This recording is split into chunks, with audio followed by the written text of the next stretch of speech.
نحمده ونصلي على رسوله الكريم اما بعد فاعوذ بالله من الشيطان الرجيم بسم الله الرحمن الرحيم رب اشرح لي صدري ويسر لي امري واحلل عقدة من لساني يفقهوا قولي۔ اللہ تعالیٰ کا لاکھ لاکھ شکر ہے جس نے ہمیں انسان بنایا۔ اگر وہ ہمیں انسان کے علاوہ کوئی اور مخلوق بنا دیتا تو ہم کیا کر سکتے تھے؟ ہمیں اپنے انسان ہونے پر شاید ہی کبھی شکر کا خیال آیا ہو، اس لیے کہ ہم نے اپنی اصلیت پر کبھی کم ہی غور کیا ہے۔ اسی لیے ہم دیکھتے ہیں کہ قرآن پاک میں اللہ تعالی انسان کو بار بار اس کی حقیقت، اس کی اصلیت اور اس کی پیدائش کے مراحل کے بارے میں یاد دہانی کرواتے ہیں۔ قرآن پاک میں سورۃ المؤمنون میں اللہ تعالیٰ انسان کی تخلیق کی ابتدا کے بارے میں فرماتے ہیں لَقَدْ خَلَقْنَا الْإِنسَانَ مِنْ سُلَالَةٍ مِّن طِينٍ، کہ ہم نے انسان کو مٹی کے سط، مٹی کے خلاصے سے پیدا کیا۔ ایک دوسری جگہ بتایا گیا کہ انسان کی تخلیق کیچڑ سے ہوئی، سڑے ہوئے گارے سے ہوئی، اور جیسا کہ آپ جانتے ہیں امیبا کیچڑ میں پیدا ہوتا ہے، کیچڑ کی اولاد ہے۔ اسی طرح انسان اپنی اصلیت اور اپنی ابتدا میں کہاں سے پیدا ہوا؟ قرآن نے اسے سلالۃ من طین کا نام دیا۔ ذرا سوچیں، ہم اگر اللہ تعالی چاہتا تو ہمیں کیچڑ کا کیڑا بنا کے چھوڑ دیتا اور ہم اس سے آگے ترقی کر کے انسان نہ بن پاتے، پھر ہم اللہ کا کیا بگاڑ سکتے تھے؟ کچھ بھی نہیں۔ دنیا کی ان نعمتوں سے جو آج ہم لطف اندوز ہو رہے ہیں، بھلا کہاں فائدہ اٹھا سکتے تھے؟ یہ رنگا رنگی، یہ زینت، یہ حسن اور یہ طرح طرح کی نعمتیں جو دن رات ہم اندھا دھند استعمال کر رہے ہیں، بھلا ہمارا ان میں کیا حصہ ہوتا؟ لیکن اللہ تعالیٰ نے ہمیں انسان بنایا۔ اس اگلے مرحلے پر انسان کے بارے میں فرمایا کہ خلقنا النطفة علقة، ہم نے نطفہ کو علقہ میں تبدیل کیا۔ علقہ عربی زبان میں جمے ہوئے خون کو کہتے ہیں۔ اسی طرح علقہ کا معنی ہوتا ہے لٹکی ہوئی چیز، سسپینڈڈ۔ اسی طرح جونک کو بھی عربی زبان میں علقہ کہا جاتا ہے۔ انسان اگر اسی مرحلے میں چھوڑ دیا جاتا، رحم مادر میں لٹکی ہوئی شکل میں ہمیشہ کے لیے، یا جمے ہوئے خون کی شکل میں، یا ایک جونک کی شکل میں، اور جونک آپ کو معلوم ہے کہاں پیدا ہوتی ہے؟ جوہڑ میں، چھپڑ میں۔ گائے بھینسیں جب اس میں نہانے کے لیے جاتی ہیں تو عموماً ان کو چمٹ جاتی ہیں۔ اگر اللہ تعالیٰ ہمیں بھی ایک جونک بنا کر کسی چھپڑ میں پیدا کر دیتا تو ہم کیا کر سکتے تھے؟ لیکن اس احسن الخالقین نے ہمیں بہترین شکل پر پیدا کیا۔ پھر فرمایا کہ ہم نے اس علقہ کو مضغہ میں تبدیل کیا۔ مضغہ گوشت کی بوٹی کو کہتے ہیں جو چبائے جانے کے لائق ہوتی ہے۔ اس شکل میں انسان اپنے ماں کے پیٹ میں، رحم مادر میں، مائکروسکوپک طریقے سے اگر اس کو دیکھا جائے تو بالکل جانور کے مشابہ ہوتا ہے۔ بازوں کی جگہ پہ چھوٹے چھوٹے نشان اور ٹانگوں کی جگہ پر اور لمبی سی ٹیل، جو انسان کو دکھایا گیا کہ اللہ نے تجھے کہاں سے اٹھا کر کہاں پہنچایا۔ وہ چاہتا تو ہمیں ایک جانور بنا دیتا، کوئی کتے یا بلی کی شکل میں، ہم در بدر کی ٹھوکریں کھاتے پھرتے تو ہم اس کا کیا بگاڑ لیتے؟ لیکن اللہ تعالیٰ نے ہمیں جانور نہیں پیدا کیا، انسان پیدا کیا۔ فرمایا ثم انشأناہ خلقا آخر، پھر ہم نے اس کو ایک دوسری ہی مخلوق بنا کر اٹھایا۔ فتبارک اللہ احسن الخالقین، تو بہت بابرکت، بہت بلند شان ہے اللہ جو سب پیدا کرنے والوں میں بہترین خالق ہے۔ تو انسان اگر اپنی تخلیق کے مرحلوں پہ غور کرے اور اپنی اس حالت پر جسے قرآن پاک میں لقد خلقنا الانسان فی احسن تقویم، البتہ تحقیق انسان کو ہم نے سب سے بہترین حالت پر پیدا کیا. اگر انسان اس پر غور کرے تو اللہ کا شکر ہی ادا کرتا رہ جائے. صرف اپنے وجود پر کتنی بہترین شکل و صورت دی، کس قدر بہترین عقل دی، سمجھنے سوچنے کی صلاحیت دی، اچھے برے میں پہچان کرنے کی توفیق دی. اور اس ساری بہترین نعمت کے ساتھ اللہ نے جب ہمیں بنایا تو پوری کائنات کو ہمارے لیے مسخر کیا. تمام چیزیں ہماری خدمت میں لگی ہوئی ہیں. یہ سورج ہو، چاند ہو، ستارے ہوں، ہوائیں ہوں، بادل ہوں، سمندر ہوں یا خشکی ہو، نباتات ہوں یا جمادات، ہم اپنی مرضی کی چیزیں ان سے بناتے چلے جاتے ہیں، اپنی ضرورت کے سامان ان سے نکالتے چلے جاتے ہیں. یہ سب کچھ پا کر آخر ہم پر بھی تو کوئی ذمہ داری عائد ہوتی ہوگی، ہمارا بھی تو کچھ فرض بنتا ہوگا. اور پھر صرف ان چیزوں سے ہی فائدہ حاصل کرنا نہیں سکھایا اللہ نے، ہم پر ایک اور بہت بڑا احسان کیا کہ ہمیں محمد رسول اللہ صلی اللہ علیہ وسلم کی امت میں سے پیدا کیا. اللہ تعالیٰ قرآن پاک میں فرماتے ہیں لَقَدْ مَنَّ اللَّهُ عَلَى الْمُؤْمِنِينَ إِذْ بَعَثَ فِيهِمْ رَسُولًا مِّنْ أَنفُسِهِمْ يَتْلُو عَلَيْهِمْ آيَاتِهِ وَيُزَكِّيهِمْ وَيُعَلِّمُهُمُ الْكِتَابَ وَالْحِكْمَةَ وَإِنْ كَانُوا مِنْ قَبْلُ لَفِي ضَلَالٍ مُبِينٍ. البتہ تحقیق اللہ تعالیٰ نے اہل ایمان پر بہت بڑا احسان کیا جب ایک رسول ان کے اندر انہی میں سے اٹھایا جو ان پر اس کی آیات پڑھتا ہے، ان کا تزکیہ کرتا ہے، انہیں کتاب اور حکمت کی تعلیم دیتا ہے. اور اس سے پہلے وہ کھلم کھلا گمراہی میں مبتلا تھے، بھٹکے ہوئے تھے، راستہ کھوئے ہوئے تھے.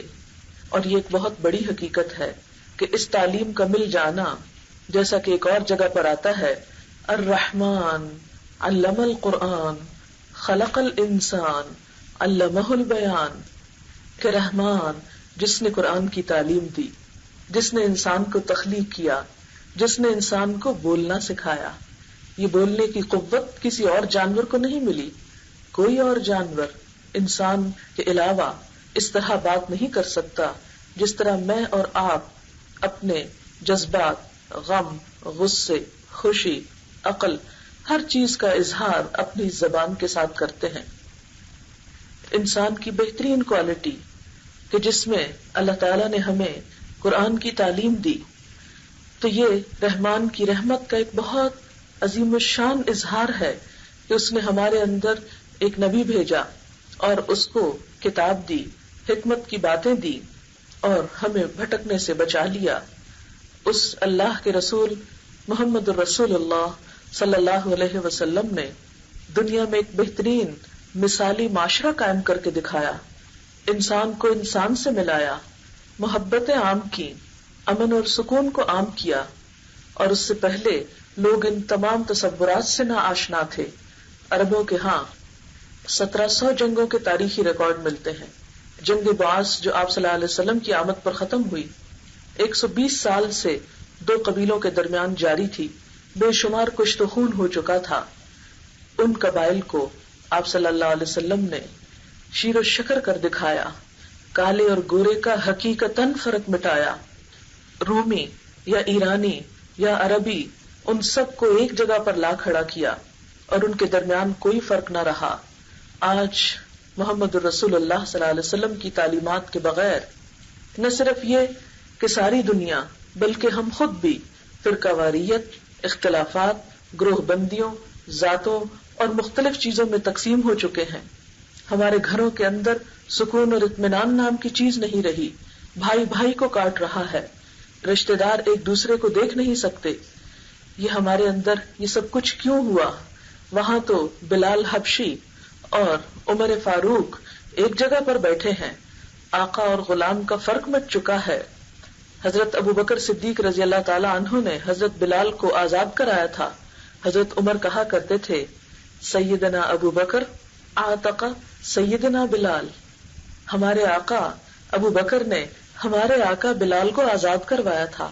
وہ جو غلام تھے وہ آقا کہلانے لگے اپنی کوالٹیز کی وجہ سے، اپنی قابلیتوں کی وجہ سے، اپنے تقوی اور ایمان کی وجہ سے.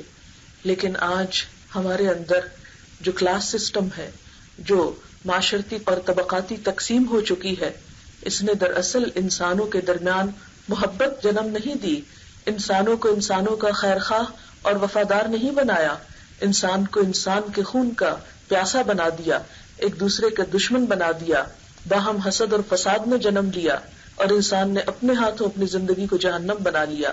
ان سب مشکلات سے نکلنے کا راستہ کہاں کو ہے؟ کدھر کو جانا چاہیے انسان کو؟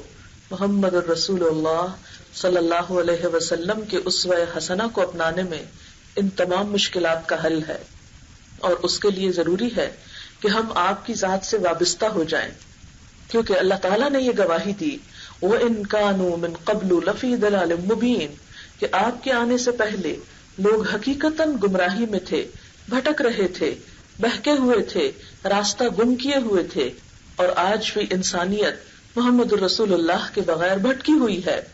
آج ہمارا تو حال یہ ہے کہ مسلمانوں کے اندر زکوٰۃ کا نظام ہونے کے باوجود بھوک ہے، افلاس ہے، غربت ہے، بیماری ہے، تمام مشکلات ہیں۔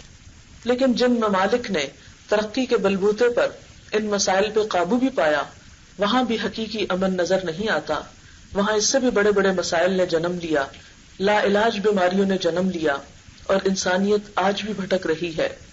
لیکن آج انسانیت جس کو ہم بہت محترم قرار دیتے ہیں، بہت ترقی یافتہ قرار دیتے ہیں، مگر اس پر نظر ڈالیں جنہوں نے اللہ کے بھیجے ہوئے رسولوں کی رہنمائی کے بغیر خود اپنی عقل کے ذریعے اپنی منزل اور اپنا راستہ تلاش کرنا چاہا، ان کا حال کیا ہے؟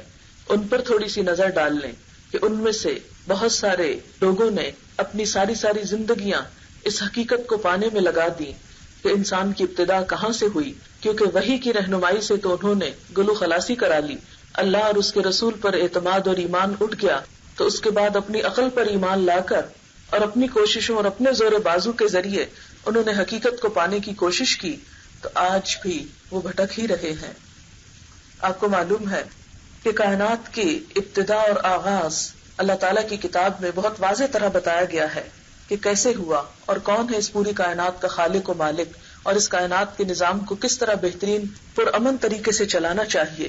یہ سب کچھ آج مسلمانوں کے پاس قرآن کی شکل میں موجود ہے، لیکن چونکہ ہم خود بھی نہیں پڑھتے اور دنیا کو بھی نہیں دکھاتے کہ اس کے اندر کیا لکھا ہوا ہے، لہٰذا وہ لوگ جو اس کتاب کو نہیں مانتے اور محمد رسول اللہ صلی اللہ علیہ وسلم کو نہیں مانتے، انہوں نے جب خود سے اپنی عقل کی بنا پر کائنات کی تحقیق کرنا چاہی، آغاز اور انجام کے بارے میں جاننا چاہا، تو بھاری بھاری رقمیں خرچ کی۔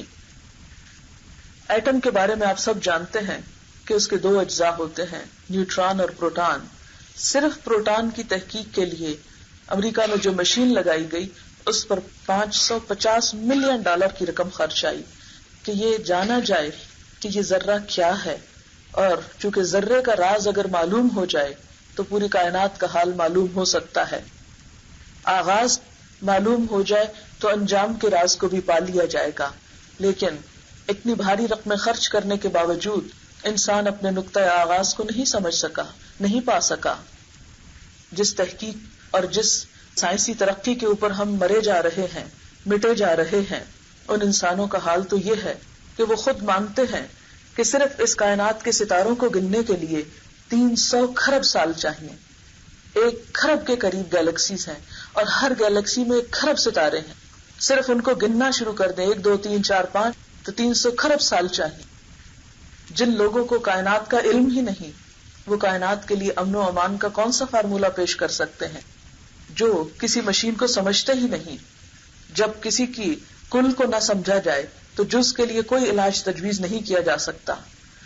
آپ کسی بھی جراح کو سرجن کا نام نہیں دے سکتے، یا جسم کے کسی ایک عضو کے مطالعہ کر لینے والے کو ڈاکٹر نہیں مانتے۔ کسی بھی اسپیشلائزڈ ڈاکٹر کے لیے ابتدا میں ضروری ہوتا ہے کہ پوری ہیومن باڈی کو جانے، اور وہ MBBS کے سارے مرحلے سے گزرے، کئی سال کے مطالعے کے بعد جا کر پھر آگے اسپیشلائزیشن شروع ہوتی ہے، اور پھر جا کر وہ اس قابل ہوتا ہے کہ جسم کی ہڈیوں کا یا سکن کا یا کسی اور چیز کا علاج کرے۔ جز کے علاج کے لیے کل کا علم ضروری ہوتا ہے۔ تو انسانیت جس زمین پر رہتی ہے، اس کرۂ ارض کے مسائل کے حل کرنے کے لیے پوری کائنات کے بارے میں جاننا ضروری ہے، اور وہ اللہ رب العالمین کے سوا کوئی نہیں جان سکتا. اس لیے انسانوں میں سے جتنے بڑے بڑے فلاسفرز پیدا ہوئے، جتنے بڑے بڑے شاعر اور اسکالرز آئے، انہوں نے انسان کے وقتی مسائل کی طرف تو نشاندہی کی، اس پر تنقید کی، اس کی خرابیوں کا اظہار کیا، لیکن کوئی حل پیش نہیں کر سکے. وہ حل محمد رسول اللہ نے پیش کیا صلی اللہ علیہ وسلم، جنہیں براہ راست اللہ تعالی کی رہنمائی میں علم دیا گیا تھا. ہم بہت متاثر ہو جاتے ہیں، مرعوب ہو جاتے ہیں کہ انسان چاند پہ پہنچ گیا اور معلوم نہیں ان کی عقل کہاں سے کہاں چلی گئی. لہٰذا آج ہمیں جو کچھ کرنا ہے ان انسانوں کی دی ہوئی رہنمائی کے تحت کرنا ہے. ہم کیوں بھول جاتے ہیں کہ محمد رسول اللہ صلی اللہ علیہ وسلم صرف چاند پر نہیں 7 آسمانوں کے پار گئے تھے، سدرۃ المنتہا تک پہنچے تھے، اور اللہ تعالیٰ سے براہ راست ہم کلام ہوئے تھے. آپ جسمانی طور پر وہاں پہنچے تھے اور وہاں سے جا کر علم حاصل کیا تھا، اور جو ضروری چیز انسان کی ہدایت، فلاح اور بہبود کے لیے لازم تھی وہ انسان کو وہاں سے رہنمائی دی گئی. اس خالق، اس مالک نے انسان کی تعلیم کا انتظام کیا. الرحمن علم القرآن، اس رحمان نے جس نے پوری کائنات کو تخلیق کیا ہے، جو انسان کے بارے میں بھی انسان سے بڑھ کر جانتا ہے، اس نے اپنا ایک نمائندہ محمد رسول اللہ صلی اللہ علیہ وسلم کی شکل میں ہمارے پاس بھیجا، اور اس کو وہ ساری تعلیم دی گئی، وہ سارے راز بتائے گئے، وہ ساری حکمتیں اس کے قلب پر عیاں کی گئی کہ جو انسان کی رہنمائی کے لیے ضروری تھی. اتنا بڑا خزانہ، اتنا بڑا علم ہونے کے باوجود ہم ہر اس چیز سے بے نیاز ہو کر، اسے پسے پشت ڈال کر، اسے بیکورڈنس قرار دے کر، اسے پرانے زمانے کی کہانیاں قرار دے کر ہم چل پڑے بڑے ماڈرن کہلانے اپنے آپ کو، اور دیکھنے لگے اس دنیا کی طرف کہ جس کو اپنی بھی خبر نہیں، اور صرف چند مشینیں بنا کر وہ یہ سمجھنے لگے کہ شاید انہوں نے کائنات کا راز پا لیا، شاید وہ انسانوں کے مسائل حل کر سکیں گے. نہیں، ہماری یہ سوچ غلط ہے، اور ہم ایک بھول میں مبتلا ہیں اگر ہم یہ سمجھتے ہیں کہ ویسٹ ہمارے مسائل کا حل پیش کرے گا. اگر ہم دنیا کو کسی صحیح چیز کی طرف لانا چاہتے ہیں تو سب سے پہلا کام یہ کرنا ہوگا کہ مغرب کی مروبیت کو دل سے نکالنا ہوگا. جب تک اس کی مروبیت ہمارے دل سے نہیں جاتی، اللہ کی عظمت کا ہمیں یقین نہیں ہوتا، محمد رسول اللہ صلی اللہ علیہ وسلم کی عظمت اور محبت اور آپ کی قابلیت ہمارے دل میں نہیں آتی، اس وقت تک نہ ہم اپنی زندگیوں میں کوئی تبدیلی لا سکتے ہیں اور نہ ہم دنیا والوں کے لیے ایک رہنمائی پیش کر سکتے ہیں. آج کون سا ایسا علم ہے کہ جس کی ابتدا مسلمانوں نے نہ کی ہو؟ ہندسہ ہو، انجینئرنگ ہو، عمل جراحی ہو، ان تمام چیزوں کا آغاز مسلمانوں سے ہوا. قرآن کی تعلیم آنے کے بعد لوگوں کے اندر روشنی پیدا ہوئی اور انسانیت نے پڑھنے لکھنے کا کام حقیقی معنوں میں شروع کیا. لیکن افسوس کے ساتھ کہنا پڑتا ہے کہ ہم اپنی تاریخ سے بالکل غافل، ہم اپنے ہیروز سے بالکل غافل، ہم مسلم سائنٹسٹ کے نام تک نہیں بتا سکتے. ہمارے بچوں کو جدید دور کے تو بہت سے سائنسدانوں کے نام آتے ہوں گے جنہوں نے ابتدا کی تھی، جنہوں نے اس سارے علم کو اوریجنیٹ کیا تھا، ان کے بارے میں ہم بالکل بے خبر، لا علم. ہمارے ہیروز تو کوئی اور بن گئے. صحابہ کرام جن کے دور میں یہ ساری فتوحات ہوئی، جنہوں نے علم کی یہ روشنی لوگوں میں عام کی، ان کے بارے میں ہم کچھ بھی نہیں جانتے. تو جو قوم اپنی تاریخ سے لابلد ہو، جو قوم اپنی قابلیتوں سے ناواقف ہو، اور جو قوم اپنے مسائل کے حل کے لیے اپنے دشمنوں کی طرف دیکھ رہی ہو، جو اسے دنیا سے مٹانے کے منصوبے بنا رہے ہوں، وہ قوم کبھی دنیا میں بھی ترقی نہیں کر سکتی. آج دنیا میں بھی مسلمانوں کے زوال کا حال یہ ہے کہ کہیں پر بھی سر اٹھانے کی انہیں اجازت نہیں ہے، اور اس کی بنیادی وجہ یہی ہے کہ ہم نے اپنی شناخت کھو دی، اپنی چیزوں پر احساس کمتری کا ہم شکار ہو گئے. بڑی بڑی باتوں کو تو چھوڑیے، میں اور آپ اپنی روزمرہ کی زندگی میں دیکھتے ہیں کہ ہم کیا کر رہے ہیں. چھوٹی سی بات ہے، کھانے کے طریقے پر ہی بات کروں گی کہ اگر ہم صرف آج کی سٹنگ میں ایک چیز کی اصلاح کر لیں تو شاید ہماری باقی چیزوں کی اصلاح کی طرف بھی ہم کوئی قدم بڑھا سکیں. کیونکہ ہم علم تو بہت رکھتے ہیں، عمل نہیں کرتے، اور جب عمل نہیں کرتے تو علم انسان کے خلاف حجت بنتا ہے، انسان کے حق میں اسے فائدہ نہیں دے گا، اس کے خلاف قیامت کے دن بولے گا. چھوٹی سی مثال دوں گی کہ آپ صلی اللہ علیہ وسلم نے دائیں ہاتھ سے کھانے کو پسندیدہ قرار دیا. آج ہمیں فخر کس پر ہے؟ کس ہاتھ سے کھانے پر؟ بائیں ہاتھ سے چھری کانٹے کے ساتھ، کیونکہ ہاتھ سے کھانا تو ویسے معیوب ہے اور چمچ سے کھانا بھی ذرا پرانا طریقہ ہے، تو کچھ چیزیں ایسی ہیں کہ جو کانٹے سے ہی کھائی جانی چاہیے اور کانٹا بائیں ہاتھ میں ہی پکڑنا چاہیے. کتنے لوگ ایسے ہوں گے جو چھری کانٹے سے کھائیں تو دائیں ہاتھ سے کھائیں. نہیں، کوئی کھانے کی جرات ہی نہیں کر سکتا کہ اس کا مذاق اڑایا جائے گا. نبی صلی اللہ علیہ وسلم اس بات پر اتنا غضبناک ہوئے تھے، ایک شخص آپ کی موجودگی میں بائیں ہاتھ سے کھا رہا تھا. آپ کہیں گے یہ کیا ریجڈ بات ہے، اتنے کیا فرق پڑتا ہے، دونوں ہاتھ ہے نا انسان کے، جس سے مرضی کھا لے. نہیں، مسلمان ایک قوم ہے، ایک شناخت ہے اس کی. مسلمان کہیں پر بھی بیٹھا ہوگا وہ اپنے طریقوں سے پہچانا جائے گا. وہ محمد رسول اللہ صلی اللہ علیہ وسلم کا اتباع کرے گا، اس کی اصل وہاں سے جڑی ہوئی ہوگی، اس لیے کہ اس کو اللہ سبحانہ وتعالی کی طرف سے رہنمائی دی گئی. ایک شخص آپ کی موجودگی میں بائیں ہاتھ سے کھا رہا تھا، آپ نے اسے روکا اور کہا دائیں ہاتھ سے کھاؤ. اس نے کہا میں نہیں کھا سکتا. آپ نے فرمایا کبھی نہ کھا سکو، اور مرتے دم تک اس شخص کا دایاں ہاتھ منہ تک نہ اٹھا. آج ہم میں سے کتنے لوگ ہیں جو اپنے بچوں کو بتاتے ہوں کہ دائیں ہاتھ سے کھانا چاہیے. پھر اسی طرح بیٹھ کر کھانے کی بات، ہم میں سے کتنے لوگ اس بات کی کیئر کرتے ہیں. نبی صلی اللہ علیہ وسلم نے سخت ناپسند کیا اس بات کو کہ کھانا کھڑے ہو کر کھایا جائے، الا یہ کہ کوئی مجبوری ہو، لیکن ہم بغیر مجبوری کے کھڑے ہو کر کھاتے ہیں. آج اگر ہمیں کوئی ڈاکٹر منع کر دے کہ دیکھو فلاں بیماری ہو جائے گی اگر کھڑے ہو کر کھاؤ گے، ہم فوراً بیٹھ جائیں. ڈاکٹر پر اعتماد زیادہ ہے، محمد رسول اللہ صلی اللہ علیہ وسلم پر اعتماد نہیں. قرآن پاک میں آتا ہے یأکلون کما تأکل الانعام، کافروں کے بارے میں آتا ہے یہ اس طرح کھاتے ہیں جیسے جانور کھاتے ہیں. اور جانور چلتے پھرتے گھومتے پھرتے، کبھی اس درخت سے منہ مارا کبھی اس سے مارا، اور کوئی ادب نہیں، سلیقہ نہیں، تمیز نہیں.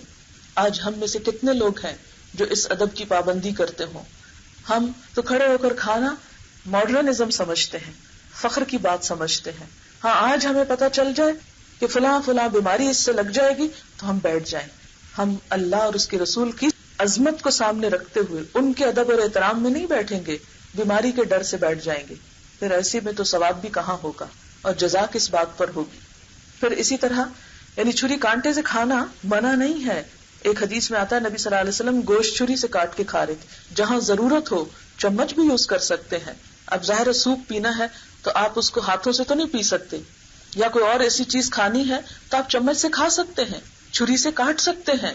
لیکن ہمیں منع نہیں کیا گیا کہ چھری مت استعمال کرو، منع نہیں کیا گیا کہ چمچ مت استعمال کرو، لیکن اس سے منع کیا گیا کہ بائیں ہاتھ سے مت کھاؤ، اس سے منع کیا گیا کہ کھڑے ہو کر مت کھاؤ. اور پھر ہم جب غلط کام کرتے ہیں تو اس پر کانفیڈنٹ ہوتے ہیں.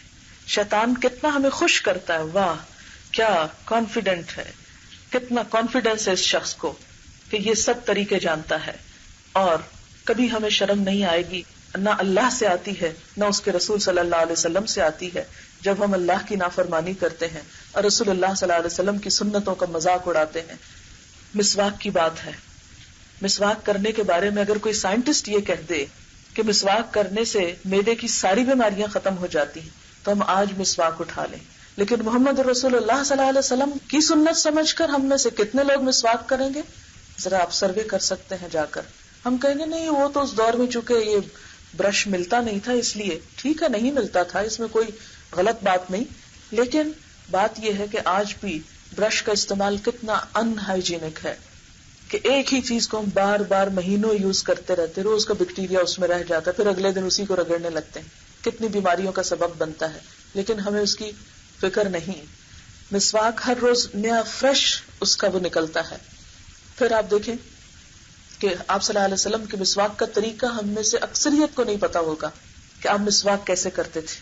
چھوٹی سی سنت، روز کی سنت. آپ نے فرمایا اگر میری امت پہ بھاری نہ ہوتا میں ہر نماز کے ساتھ مسواک فرض کر دیتا. آپ کے مسواک کا طریقہ آپ کسی سے بھی پوچھ لیں، حتیٰ کہ دیندار بہت سارے لوگوں سے پوچھ لیں، بہت کم لوگ یہ جانتے ہوں گے کہ آپ کیا کرتے تھے. اس لیے کہ مجھے خود بہت بڑی عمر میں آ کے پتا چلا کہ آپ مسواک کرتے کیسے تھے. یعنی نہ ماں باپ نے سکھایا، نہ کہیں معاشرے نے سکھایا، اور نہ کہیں اور سے پڑھا. ہماری کتابوں میں یہ باتیں تو لکھی ہوئی نہیں، وہاں تو اور ہی قصے ہیں. اسلامیات کا نام ہو یا کچھ اور اردو کی کتاب میں دین کے حوالے سے کچھ باتیں ہوں تو اور طرح طرح کے قصے، اولیاء کرام کی باتیں. لیکن محمد رسول اللہ صلی اللہ علیہ وسلم کی سنتیں وہ سب ناپید ہوتی چلی گئیں. آپ صلی اللہ علیہ وسلم جب مسواک کرتے تھے تو حدیث میں آتا کان یشو صفا ہو، دائیں سے بائیں، دائیں سے بائیں، اور آپ دیکھیں کہ کچھ عرصہ پہلے آپ سن رہے تھے کہ برش اوپر سے نیچے کریں، لیکن بعد میں کیا آیا کہ سخت نقصان دہ ہے اوپر سے نیچے کرنا، سارے مسوڑے خراب ہوتے ہیں، وہ زخمی ہوتے ہیں اور نقصان پہنچتا ہے. آپ صلی اللہ علیہ وسلم کے بارے میں خاص طور پر صحابہ ایک ایک چیز نوٹ کرتے تھے، اس کو آگے روایت کرتے تھے، صحابہ کرام اس کو فالو کرتے تھے دائیں سے بائیں. پھر آپ کا طریقہ یہ ہوتا تھا کہ جب مسواک نرم ہو جاتا تھا زبان کو صاف کرتے تھے اس کے ساتھ. آپ دیکھیں کہ صبح کے وقت اگر آپ اس کو ٹرائی کریں، آپ دیکھیں گے آپ کی زبان سے بے پناہ علائشیں اتریں گی. پھر کہیں میں نے پڑھا کہ اگر ذرا سا گلے تک لے جایا جائے، ہلکا سا تھوڑا سا آگے لے جایا جائے، تو یہ جو گلینڈز ہیں یہ ایکٹیو ہو جاتے ہیں، اور اس سے انسان بہت پورے باڈی اس کی ایکٹیو ہو جاتی ہے، کیونکہ گلینڈز بہت بڑا اثر رکھتے ہیں ہمارے جسم کے فنکشن میں. حضرت عائشہ روایت کرتی ہے کہ آپ صلی اللہ علیہ وسلم جب مسواک کرتے تھے تو او کی آواز آتی تھی. وہ کیا تھا کہ جو ہی ذرا سا گلے کو یہاں تک صاف کرتے، گلینڈز کو ٹچ کرتے، گلے کے جو ہیں ٹونسلز وغیرہ جہاں ہوتے، تو اس سے کیا ہوتا ہے، ایک دم یوں لگتا ہے جیسے وامٹ کرنے لگے ہیں، اور اس سے معدے کی سب فالتو جو ایسڈز اور علائشیں ہیں وہ باہر آ جاتی ہیں اور یہ حصہ ایکٹیو ہو جاتا ہے. اسی طرح بہت سے فائدے بتائے گئے، لیکن ہمیں ان فائدوں سے کیا لگے، وہ 1400 سال پہلے کی حکمت ہے. نہیں، آج بھی اس کے برابر کی کوئی حکمت، کوئی علاج اور کوئی میڈیسن ایسی دریافت نہیں ہوئی. اگر ہم صرف اس ایک طریقے کو استعمال کرنا شروع کر دیں تو ہم بہت سی بیماریوں سے بچ سکتے ہیں. لیکن یہ محمد رسول اللہ کا طریقہ ہے صلی اللہ علیہ وسلم، جن کی شان میں ہم نعت تو پڑھ سکتے ہیں، ہم جھوم سکتے ہیں، ہم رو سکتے ہیں، مگر آپ کی بات نہیں مان سکتے. مجھے تو ایسی محبت کی کبھی سمجھ نہیں آئی کہ انسان دوسرے کو یہ کہے کہ I love you, I respect you, لیکن آپ کی کوئی بات نہیں میں مان سکتا. I can do nothing for you.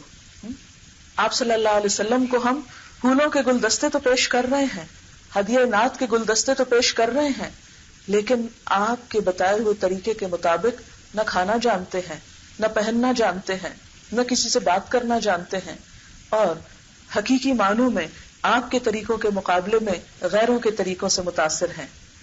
وہ شخص جس کی حکمتوں کے سورس اللہ رب العزت کی ذات تھی، جس نے کسی انسان سے تعلیم حاصل نہیں کی، جس کا براہ راست معلم رب العزت تھا، جو پوری کائنات کا خالق ہے، اور جس کے مقابلے میں انسان کا علم کیا ہے، وَلَا يُحِيطُونَ بِشَيْءٍ مِّنْ عِلْمِهِ إِلَّا بِمَا شَاءَ. وہ اس کے علم کا احاطہ نہیں کر سکتے مگر جتنا وہ چاہتا ہے.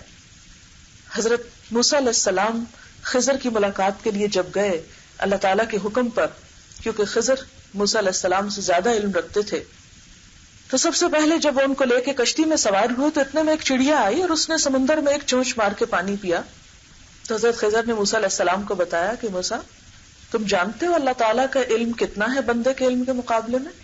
فرمایا کہ ساری دنیا کا علم بس یہ ایک قطرہ ہے جو اس چڑیا کے منہ میں ہے، اور اس کے مقابلے میں یہ سمندر اللہ کا علم ہے. ہم اس قطرے کو تو بڑی اہمیت دیتے ہیں، اس کے پیچھے تو مرے جاتے ہیں، ساری زندگی لگاتے ہیں، لیکن وہ سمندر، اس کی کچھ شعاعیں اور کچھ چھینٹیں قرآن اور سنت کے علم کے، وہ ہم میں سے کتنے لوگوں کی روح پر پڑ چکے ہیں. ہم میں سے کتنے لوگوں نے اپنا وقت، اپنی جان، اپنا مال، اپنی کچھ قربانی اس کام کے لیے کی ہو. پھر ہم کیسے حقدار ہیں جنت کے، کیسے امیدوار ہیں اللہ کی مزید نعمتوں کے، جب اس نے جو پہلے نعمتیں دی ان کی تو ابھی تک ہم نے قدردانی نہ کی، ان کو تو پرانی باتیں سمجھ کر ایک طرف رکھ دیا، اور ان کے مقابلے میں دوسرے لوگوں کی عظمت کے ہم گن گاتے ہیں دن رات. کسی بھی زبان کو ہم سیکھ سکتے ہیں، لیکن جو مروبیت ہے، جو ہمارے اندر روگ ہے، جو محبت اور عظمت ان زبانوں کے لیے آ گئی ہے، یہ ناپسندیدہ ہے. آپ دیکھیں گے مجھے پچھلے سے پچھلے سال فرانس جانے کا اتفاق ہوا، نہ ان کے میوزیم میں کوئی انگریزی لکھی ہوئی تھی، نہ ان کا کوئی شخص بولتا نظر آتا تھا. میوزیم میں ایک جگہ پر بائبل کے سکرولز تھے جو ڈیڈ سی سے وہ ملے ہیں، اس کے کنارے سے بہت پرانے اور بہت ہی زبردست قسم کی قیمتی ڈاکیومنٹ تھا.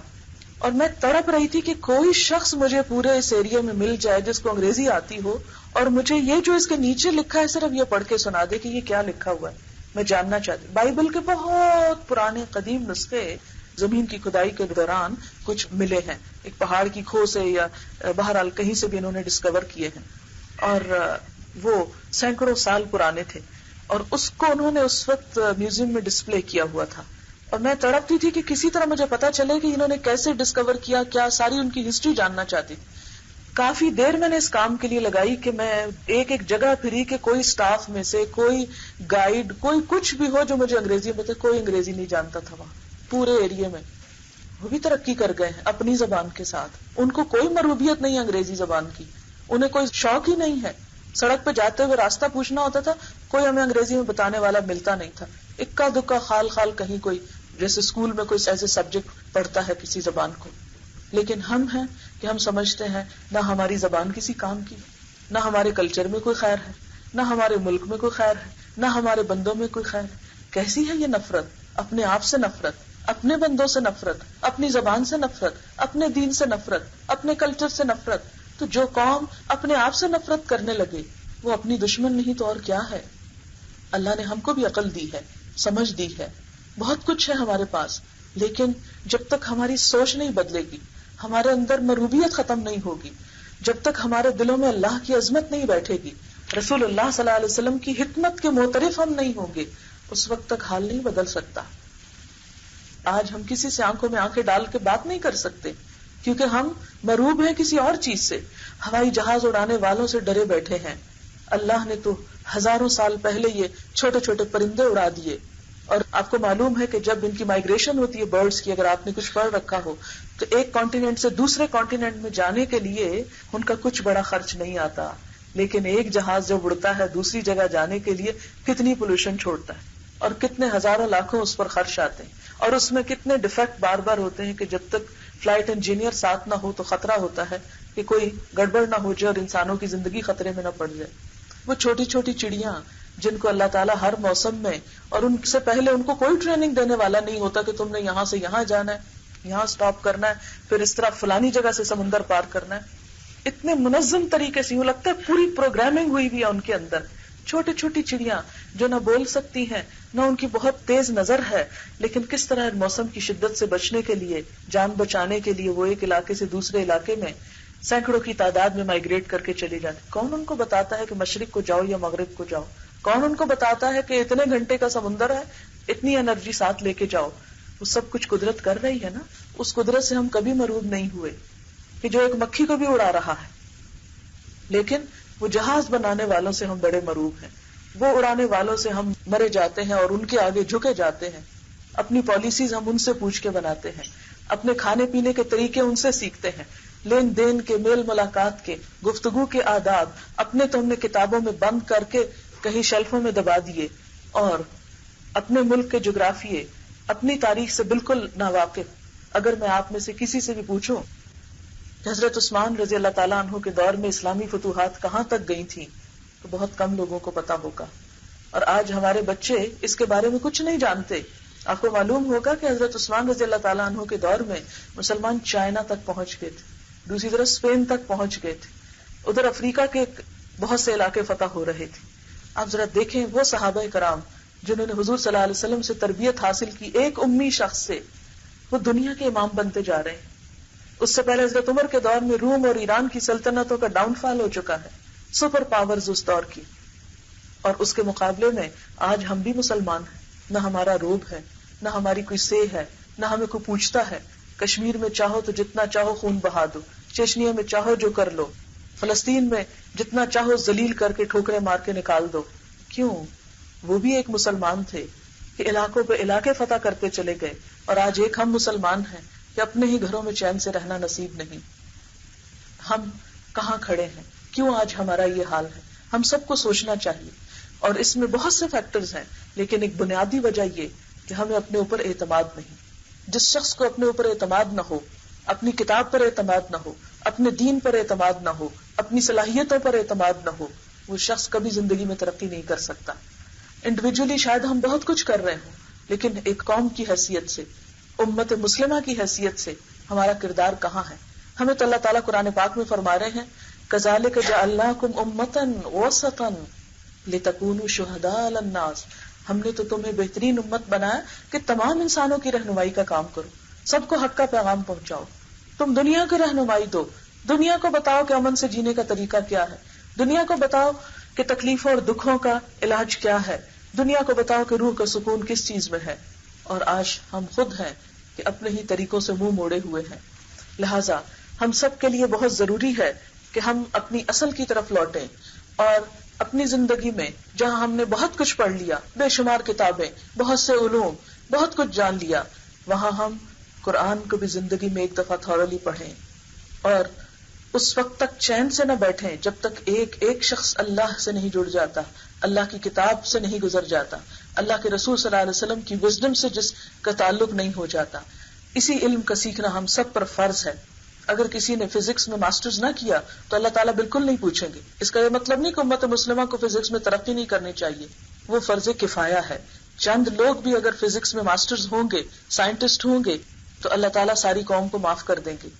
لیکن یہ جو دین کا بنیادی علم ہے، یہ جو اللہ کی کتاب ہے، یہ جو رسول اللہ صلی اللہ علیہ وسلم کی سنت ہے، یہ ہم سب پر سیکھنی فرض ہے، فرض کے درجے میں، جس کو آپ ہر روز وہ حدیث سنتے ہوں گے، طلب العلم فریضۃ علی کل مسلم. علم کا حاصل کرنا فرض ہے ہر مسلمان پر. دنیاوی علوم امت کے مختلف گروہ جو جس کی قابلیت رکھتا ہے وہ سیکھے، وہ پڑھے، ہر ایک پہ فرض نہیں. لیکن دین ہر بندے کی ضرورت ہے. ہر ایک کو مرنا ہے، حساب دینا ہے، قبر میں جانا ہے، حشر کے میدان میں اسے حساب کتاب دینا ہے، جنت یا جہنم اس کے لیے منتظر ہے. اسے اس دنیا میں اللہ نے جو عقل اور شعور دیا، صرف کھیل کود اور انجوائمنٹ کے لیے نہیں دیا. ما خلقت الجن والانس الا لیعبدون، میں نے جن و انس کو اپنی عبادت کے لیے پیدا کیا ہے.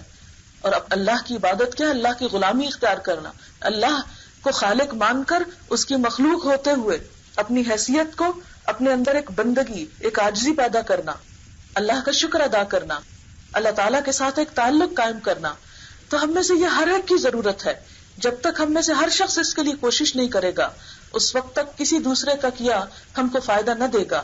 کوئی اور کھانا کھا لے تو ہم کو اس سے کیا فائدہ جب تک ہم خود نہ کھائیں. کوئی اور پی لے تو ہماری پیاس نہیں بجھتی، کسی اور کے کرنے سے ہمیں نہیں حاصل ہوگا. یہ وہ فرض ہے کہ جس کو ادا کرنا ہم سب کی ضرورت ہے. لہذا ہم سب کو اس بات کے لیے سوچنا چاہیے، پلان کرنا چاہیے، غور و فکر کرنا چاہیے. آج میں خاص طور پر آپ کی ملاقات کے لیے اپنی ایک اسٹوڈنٹ لے کر آئی ہوں جو آذربائیجان سے آئی ہے، ایک ایسے ملک سے جہاں مسجدوں میں اذان کی آواز نہیں، جہاں نماز پڑھنے کی اجازت نہیں. وہاں سے اللہ تعالیٰ اس کو اٹھا کر یہاں تک اللہ نے پہنچایا ہے اور یہ دین کی تعلیم حاصل کر رہی ہے. اور آج ہمارے ملک میں سب آزادی ہونے کے باوجود ہم کیا کر رہے ہیں، ہمیں کیا کرنا ہے، شاید اس کی کسی بات سے آپ کے دل میں کوئی خیال آ جائے، ہماری ذاتی بھی اور امت کی تقدیر بدل جائے. میں اپنی بات اختتام کرتی ہوں اور میں اس بچی کو دعوت دیتی ہوں. یہ انگلش میں بات کرے گی، صرف تھوڑا ایکسنٹ فرق ہے، لیکن ذرا آپ غور سے سنیں گے تو انشاءاللہ آپ کو بات سمجھ میں آئے گی. یہ اپنا تعارف بھی کرائے گی اور کس طرح یہاں پہنچی یہ بھی انشاءاللہ بتائے گی. ربی اشرح لی صدری ویسر لی امری واحلل عقدۃ من لسانی یفقهوا قولی. My name is Nazila, and Azerbaijan, you maybe heard first time, it was a Russian state, and Russia captured it in the beginning of the 19th century, and Azerbaijan got independence on first democratic republic in the Middle East. But again in 1920, the Soviet Union captured it again. And they killed all Islamic scholars. The Quran was forbidden to be read. If you kept Quran in your house, the police, they could come to your house and they killed all the family. Even they didn't give respect to the little children. They sent the head of family to Siberia. The women were tortured because their families, their husbands, their fathers or their far relatives were Islamic scholars.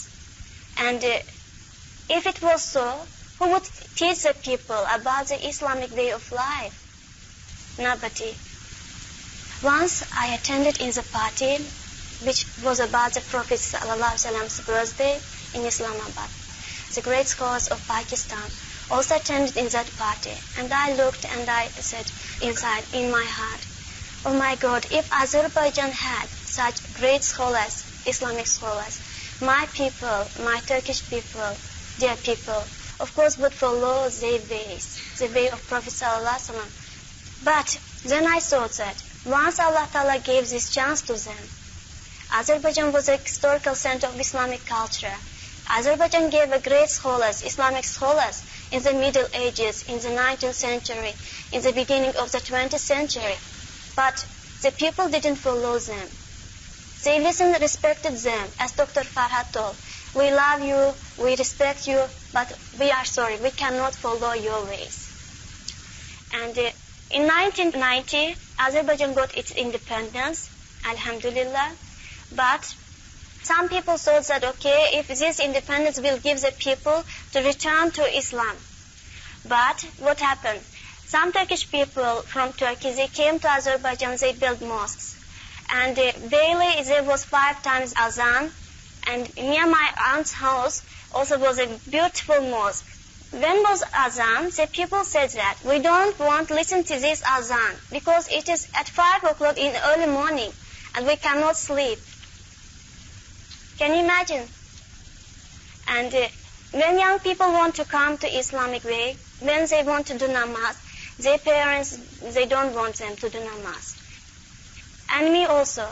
When I began to do namaz, they wanted to stop me. They said that no, you are in university, in historic department, you are also journalist, you put articles, you have future, and inshallah we expect you that you will become some diplomat or like this stuff. But I said that no, it is my time, I know where to spend. They said if you wear this cap, nobody will give you job. But I came, alhamdulillah, Allah Ta'ala opened my way, made easy everything to me. It gave me firmness in my heart. And I said that no, nobody can stop me. And I increased my knowledge. Everything depends from intention. Every amal depends of intention. If your intention is good, Allah Ta'ala opens the way, opens the doors to you, opens the doors of mercy of the skies. And in my life also was so. And after this, step by step, Allah Ta'ala sent me religious Islamic friends, good Islamic scholars from Britain, from other countries. They invited me to their Islamic conferences, and I get knowledge of Islam. And they opened my way. They encouraged me that I should increase my knowledge in Islam, because Azerbaijan people were in need. And I came to Pakistan. Alhamdulillah, I met very good people. Allah Ta'ala made me to meet with the good religious people. I was not among the bad people, alhamdulillah. یہ Baku state university سے اس نے graduation کیا history میں، اور اس میں world history بھی پڑھی، Islamic history بھی کچھ پڑھی، اور کچھ اپنی آذربائیجان کی ہسٹری. تو یونیورسٹی سے ایک ٹرپ ان کا گیا مختلف مسجدیں دیکھنے کے لیے. وہاں جا کر یہ مسجدوں سے متاثر ہوئی اور اس کے دل میں اسلام کا خیال آیا، اور اس میں کچھ نماز وغیرہ پڑھنی شروع کی. اس کے مدر اور فادر دونوں بہت ایجوکیٹڈ لوگ ہیں. لندن گراڈ میں تھا اس کا باپ، لیکن اب ریٹائر ہو گیا. اس کی ماں بھی بہت پڑھی لکھی خاتون ہے. تو جب اس نے نماز شروع کی تو اس کو نہ قبلے کا پتہ، نہ نماز کا صحیح پتہ، اور کبھی کوئی اس کو کچھ بتاتا تو کسی طرح نماز پڑھنی شروع کر دیتی، کوئی اور کچھ بتاتا تو کسی اور طرح، نہ صحیح ٹائمنگ کا پتہ. ایک کتاب کہتی کہ مجھے کہیں سے ملی، لیکن اس کتاب سے اس نے کچھ نماز سیکھی، کیونکہ آس پاس کوئی نماز پڑھنے والا نہیں ہوتا تھا. جب رشیا نے آذربائیجان کو کیپچر کیا تو اس کے بعد مسجدیں وغیرہ بند کر دی گئیں. جیسے اس نے ابھی بتایا کہ اگر کسی ایک فیملی میں قرآن کا نسخہ نکل آتا تو پوری فیملی کو ختم کر دیا جاتا. تو اسلام کا نام لینے والا بھی کوئی نہیں رہا. لہٰذا اس کو جب اللہ تعالیٰ نے یہ سمجھ دی تو پھر اس نے نماز پڑھنی شروع کی. تو اس کی ماں نے اس کو بہت روکا کہ تم نماز نہیں پڑھ سکتی، بہت شور کیا. اس کے والد کو کہا کہ اس کو سٹاپ کرو، کیونکہ یہ تو پھر دنیا کی تعلیم سے جائے گی. اور کہتی کہ میں اب 21 ایئرس کی ہو گئی ہوں اور میری اپنی زندگی ہے، آپ اپنا کام کریں اور مجھے میرا کرنے دیں. لیکن کہتی کہ اس کے بعد انہوں نے ذرا سا میری مخالفت کم کی تو میں نے اپنے والدین کو بھی کہا کہ آپ بھی نماز پڑھا کریں. پھر اس پہ اور زیادہ اوفینڈ ہوئے کہ کل یہ خود پڑھ رہی تھی اور آج ہمیں کہنا شروع ہو گئی. ہم کو یہی لگتا تھا کہ یہ اس کام میں بہت آگے بڑھ جائے گی. پھر اس کے بعد آہستہ آہستہ یہ جرنلسٹ بن گئی اور بہت سارے لوگوں سے اس کی ملاقات ہوئی. لندن میں ایک ڈاکٹر انس ہوتے ہیں، وہ آذربائیجان گئے. وہاں سے انہوں نے کہا کہ ہم تمہیں اسلام کے بارے میں مزید پڑھنے، کیونکہ اس کے اندر بہت ایک دلچسپی اور ایک تجسس تھا کہ میں اور جانوں. ملیشیا یونیورسٹی میں آپ کو بھجواتے ہیں، لیکن اس کی مدر نہیں مانی کہ نہیں، اتنی دور ہم نہیں بھیج سکتے. پھر اس کے بعد وہ دوبارہ آئے تو انہوں نے کہا کہ تم ابھی تک کوئی کام نہیں شروع کیا، چلو تمہیں پاکستان بھیجتے ہیں. تو اسلامک ریسرچ انسٹیٹیوٹ کے ڈاکٹر ظفر اسحاق انصاری ہیں، ان سے انہوں نے رابطہ کیا اور ان کو پاکستان بھیجا. اسلامک یونیورسٹی انہوں نے ایڈمیشن لیا. وہاں کا ماحول ان کو کچھ سوٹ نہ کیا تو ڈاکٹر انصاری نے میرے پاس الہدا میں بھیج دیا. اس وقت ہمارا سیشن شروع ہی ہونے والا تھا. تو اس نے کہا کہ مجھے یہ سارا ماحول بہت پسند ہے، کیونکہ یہاں ہر ایک دوسرے سے محبت کرتا نظر آتا ہے جو مجھے کہیں اور نظر نہیں آتی. تو میں ایڈمیشن یہاں لینا چاہتی ہوں. میں نے کہا تمہیں تو اردو نہیں آتی تو تم کیا پڑھو گی یہاں میرے سے؟ لیکن اس کا اصرار ایسا تھا کہ مجھے ماننا پڑا. میں نے کہا کہ چلیں دیکھتے ہیں کیا ہوتا ہے. میں نے اپنی ایک ایکس اسٹوڈنٹ کو اس کے ساتھ مقرر کیا. میں جب کلاس میں لیکچر دیتی تھی تو وہ انگلش میں لکھتی جاتی اور یہ اس کو دیکھتی جاتی, کبھی میرے منہ کو دیکھتی اور کبھی نیچے دیکھتی, اور اس طرح 1-2 مہینہ کام چلتا رہا. یہ ٹرانسلیشن پڑھتی رہی اور ساتھ ساتھ وہ اس کے کان میں بتاتی رہتی. پھر آہستہ آہستہ یہ ہوا کہ میں نے الگ اس کے لیے ایک ٹیچر مقرر کر دی کہ جو دن میں جو کلاس میں پڑھایا جاتا ہے وہ اس کو انگلش میں سکھاتی ہے. اب ہم تقریباً 18 پارے کر چکے ہیں. اور راستے میں جب قرآن لگا ہوا تھا تو اتنے غور سے سن رہی تھی, کہتی میں اللہ کا کتنا شکر ادا کروں کہ مجھے یہ لینگویج سمجھ آنے لگی اور قرآن ڈائریکٹ سمجھتی ہوں. اور ماشاءاللہ اس نے سورۃ البقرہ تک اپنی زبان میں قرآن کی تفسیر بھی لکھ لی ہے. اور اب اس کا ارادہ ہے کہ پورے قرآن کی تفسیر, کیونکہ ان کی لینگویج میں قرآن کی کوئی ترجمہ اور تفسیر اویلیبل نہیں, آذربائیجان کی جو اپنی لینگویج ہے اس میں اب یہ لکھ رہی ہے. اور اس نے 2 کتابیں بھی لکھی ہوئی اپنی یونیورسٹی لائف کے بعد. بہت ذہین بچی تھی.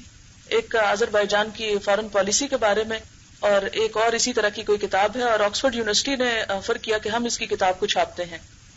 اور اس کے پیچھے سب اس کی فیملی اور ایمبیسی کے لوگ کہ یہ تم قرآن کیوں پڑھنے لگ گئی ہو, یہ کتنی احمقانہ بات ہے. تم جو تمہارا فیلڈ ہے اس میں کام کرو, ڈپلومیٹ بن جاؤ گی, بڑے بڑے تمہیں عہدے ملیں گے دنیا میں, کیونکہ آذربائیجان کو تم جیسے لوگوں کی ضرورت ہے. لیکن ان ساری یعنی پوری فیملی کو چھوڑا ہوا ہے, گھر بار کو چھوڑا ہوا ہے, ہر مخالفت مول لے کر ڈٹرمنڈ ہے قرآن سیکھنے پر. اور میں بعض اوقات اس کی زندگی پہ غور کرتی ہوں کس طرح اللہ تعالیٰ ایک بالکل اندھیرے ماحول سے, جہاں کوئی راستہ نہیں, نماز پڑھنے کا طریقہ نہیں کوئی جانتا, وہاں سے اس کو اٹھا کے یہاں لے آیا ہے. اور کس طرح اللہ تعالیٰ اس کو سکھا رہا ہے. اور اب اس نے اردو بھی کافی سیکھ لی. اب مجھے کہتی ہے کہ میں آپ کا اکثر لیکچر اردو میں بھی سمجھ جاتی ہوں. اور ابھی یہ 7-8 مہینے کی صرف ہماری اور اس کی ملاقات ہے. تو میں ہمیشہ سوچتی ہوں کہ ایک شخص اتنی دور سے اٹھ کے ساری قربانیاں کر کے, جس کا دنیا کا فیوچر برائٹ ہے, ایسا نہیں کہ اس کو کوئی کام نہیں تھا تو فارغ تھی, جاب کر رہی تھی, جاب چھوڑ کے, فیملی چھوڑ کے, ملک چھوڑ کے, کھانا پینا, یہاں کی ہاسٹل کی مرچیں اور جو ہم کھاتے ہیں جس قسم کا, اور اتنی شدید گرمی کیونکہ وہ بہت ٹھنڈا علاقہ ہے, ہر چیز پر اسلام کے لیے قربانی کر رہی ہے.